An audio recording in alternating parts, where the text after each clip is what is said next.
Bonjour à tous, content de vous retrouver pour ce nouveau test produit. Aujourd'hui, je vais vous présenter une caméra de surveillance extérieure, la Reolink Duo 2.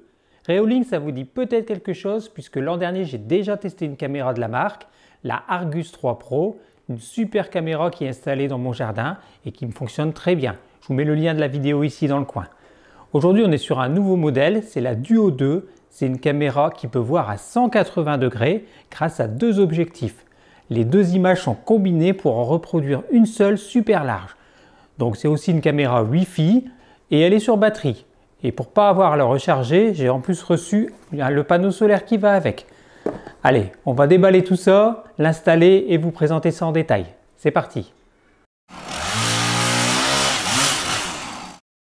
On commence par faire le tour des caractéristiques. Elle a un double objectif qui permet d'avoir un grand angle de vision. Elle est 100% sans fil grâce au Wi-Fi. Elle est alimentée par une batterie interne qui peut être rechargée par un panneau solaire. Et elle a la détection intelligente de personnes, d'animaux ou de véhicules. À l'intérieur, on retrouve la notice de montage, quelques autocollants, le gabarit de montage. Ça, ce sont les antennes Wi-Fi. Et voici l'élément le plus important, cette imposante caméra. Elle a une jolie forme, elle est de très belle qualité. Avec son double objectif, on dirait qu'elle a des yeux. Et elle est plutôt lourde.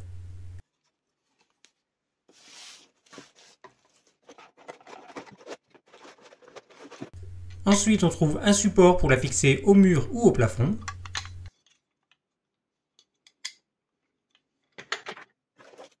Le câble pour la recharger, c'est un USB type C.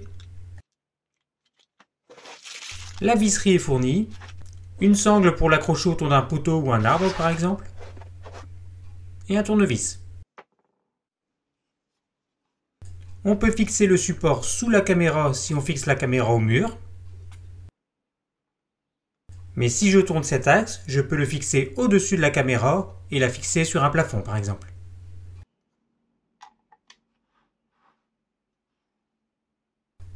Derrière ce cache, il y a un capot étanche qui cache le bouton marche-arrêt ainsi que le lecteur de carte SD.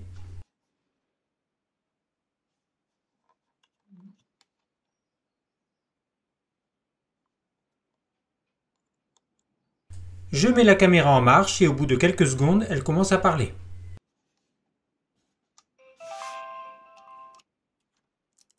Welcome to Reolink. Please install Reolink app and scan the QR code on the camera.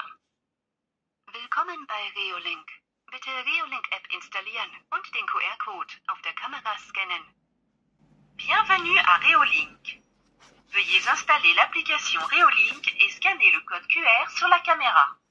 Comme vous l'entendez, l'installation est très simple puisque les instructions sont données par la caméra. Avant de continuer, je vais la mettre en charge avec le câble USB fourni.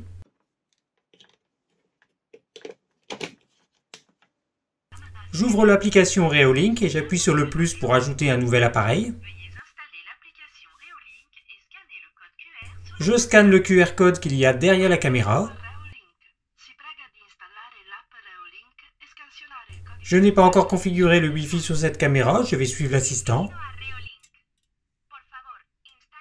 Donc là, je confirme que j'ai entendu l'invite vocale. Cette caméra est compatible avec les réseaux 2,4 et 5 GHz. Je rentre ma clé Wi-Fi et maintenant c'est l'inverse. C'est la caméra qui va scanner le QR code sur le smartphone.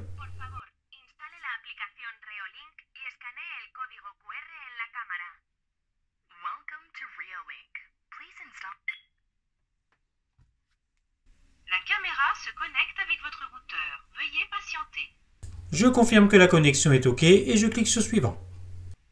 Connexion au routeur réussie. Bienvenue à Reolink.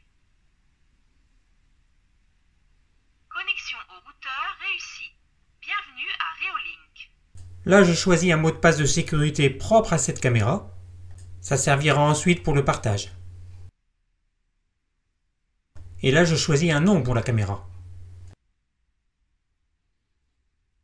Il y a quelques instructions à lire.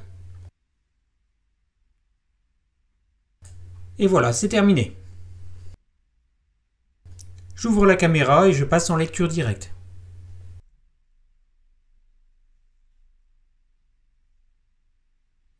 Je continue le montage avec l'installation des antennes Wi-Fi. Elles sont repérées R et L.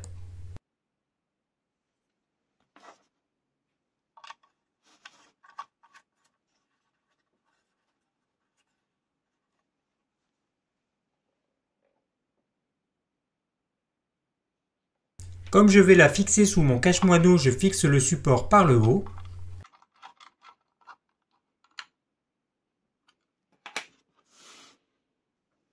Ça c'est bien vu aussi, selon la configuration vous pouvez passer le câble USB à travers le pied.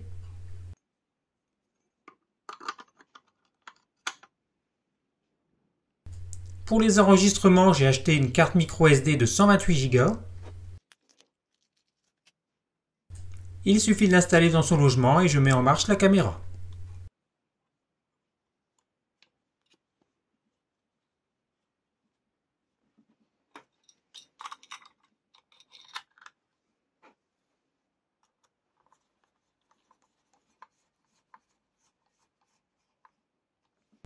J'installe la plaque métallique sous mon cache-moineau. Le support vient s'emboîter dessus et il est bloqué par une vis. Ensuite, j'ai dû retourner le support du côté moins joli, sinon je ne pouvais pas orienter la caméra vers le bas.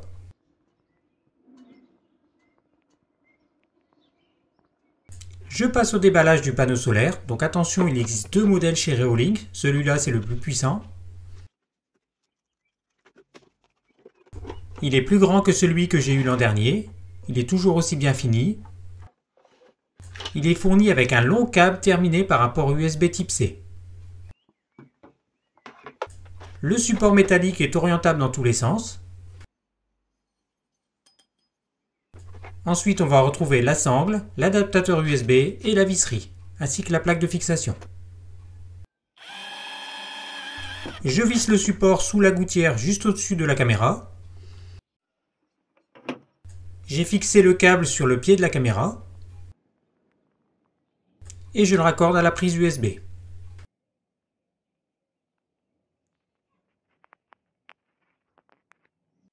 Voilà, elle est installée et elle est assez imposante pour dissuader les intrus.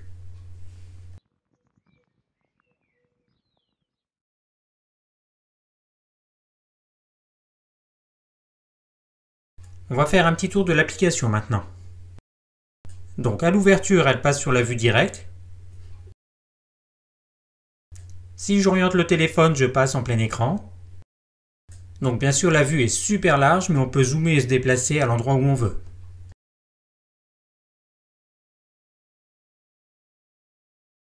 J'étais en mode fluide, c'est-à-dire basse qualité. Je vais passer en mode net, en haute qualité.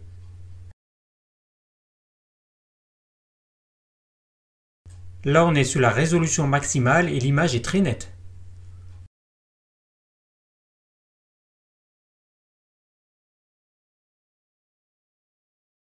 Avec le bouton lecture, je peux consulter l'historique des détections. Donc ce matin, il n'y a pas eu grand-chose à part un choc qui passe.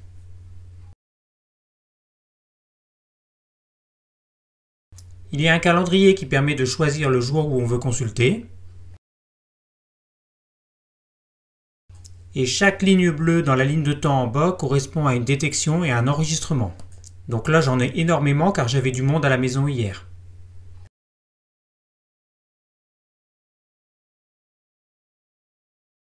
Si je lis la dernière détection de la journée, c'est moi qui passe.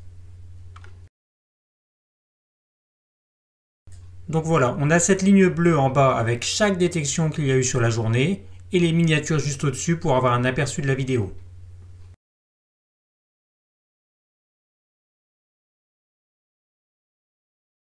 On va maintenant faire un petit tour des paramètres de la caméra. Dans batterie, on va retrouver l'utilisation de la batterie qui dépend beaucoup du nombre de détections qu'il y a eu dans la journée. Dans le menu affiché, on va retrouver tous les réglages qui concernent l'image.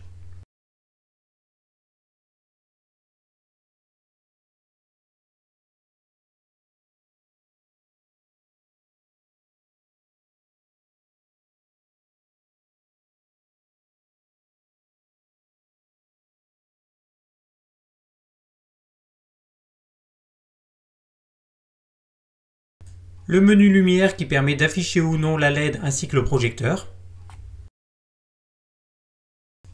Dans configuration PIR, on va retrouver la sensibilité de détection.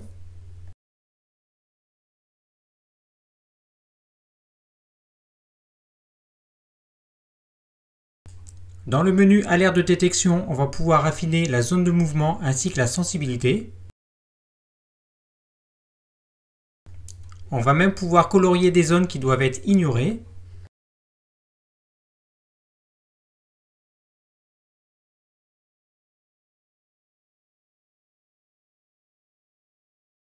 On peut également affiner le réglage pour les personnes, les véhicules ainsi que les animaux. On peut choisir la taille des objets qui doivent être détectés.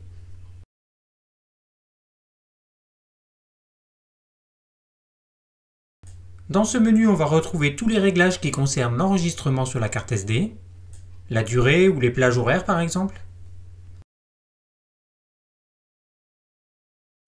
les notifications en cas d'alerte que j'ai désactivées car j'en avais un petit peu de trop. On peut aussi être alerté par email. On peut faire sonner la sirène interne en cas de détection. Il existe encore pas mal de réglages pour ajuster la caméra vraiment comme vous voulez. Depuis la vue principale, on peut également faire une capture d'écran ou une capture vidéo. Là, je vais vous montrer un peu la qualité en mode nuit. Grâce au capteur infrarouge, on arrive à avoir une belle image en noir et blanc. Mais si j'allume le projecteur qui est intégré à la caméra, je peux même avoir une image en couleur de nuit, presque comme s'il faisait jour. Vous pouvez bien sûr activer ce projecteur automatiquement lors d'une détection.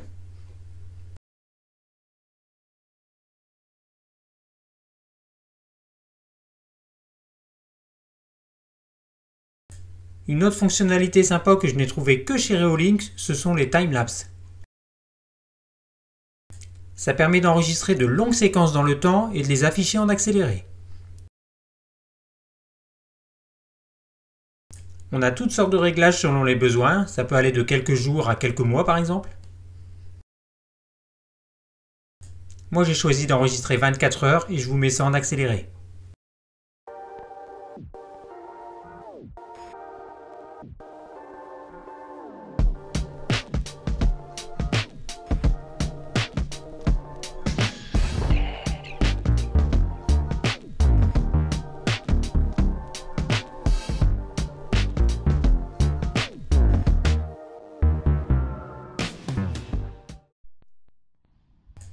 Elle a un grand angle qui est tellement large qu'elle peut largement remplacer deux caméras pour voir la même chose. Donc ça c'est vraiment son gros avantage si vous avez une grande zone de surveillance à couvrir. Et en plus elle a une superbe image de jour comme de nuit. Voilà, ce test touche maintenant à sa fin. Je suis très content de cette nouvelle Reolink Duo 2. C'est une bonne caméra qui fait de belles images de jour comme de nuit. Un vrai grand angle 180 degrés sans déformation. Une application qui est vraiment bien pensée. Et j'ajouterai aussi que c'est une caméra qui existe en plusieurs déclinaisons. Il y a des modèles avec ou sans batterie. Sans batterie, il faudra bien sûr la recharger. Il y a des modèles RJ45 à câbler, Wi-Fi et même un modèle 4G qui nécessitera une carte SIM. Bon, pour rappel, celle-là, c'est la Wi-Fi batterie. Donc voilà, j'espère que cette vidéo pourra vous guider. N'hésitez pas si vous avez des questions et moi je vous dis à bientôt.